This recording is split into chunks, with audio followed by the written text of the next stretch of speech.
On a quiet evening in Galveston, Texas in 2006, Emily Milburn asked her daughter Dymond to step outside and check on a circuit breaker that had just switched off. Just then, a blue van pulled up and 3 men poured out.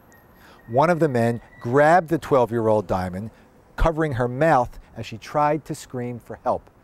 2 of the men beat her about the face and mouth as they tried to pull her into the van.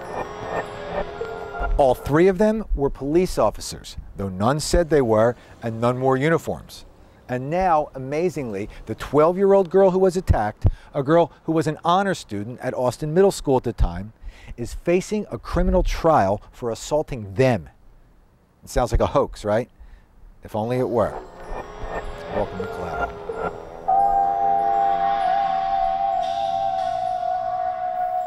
The police have told a strange tale.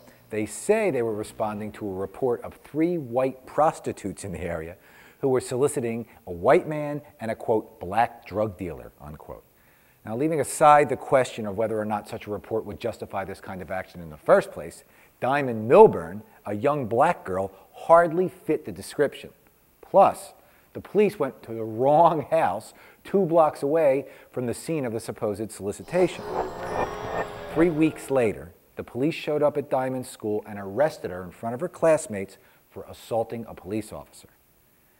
None of the major points of fact in this case seem to be in dispute. The men were not in uniform. They came in an unmarked van, so it's entirely understandable that they appeared as criminals to a young girl and her family. Now, before you say that this will never go to trial, it already has. The judge declared a mistrial on the trial's first day and set a new date in February 2009. Dymond's family has brought a lawsuit against the city of Galveston, and some think the trial against her is being used as leverage for the lawsuit to be dropped. It's hard to imagine a case more clear-cut or a more obvious example of injustice. But because this is hardly the only instance where racism and sexism contribute to police brutality, it needs national attention. Imagine if the police had done this to an actual prostitute. It would be just as wrong, of course, but it's easy to imagine people caring a whole lot less.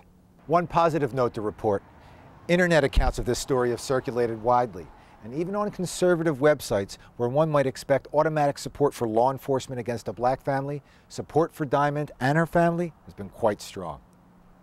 In the case of the Gina 6, rightly or wrongly, there were great divisions in the country regarding the justification for the behavior of law enforcement. In this case, it's hard to imagine what the argument for the police's behavior could even be. When the case comes to trial, we'll soon see. We'll keep you updated as events warrant.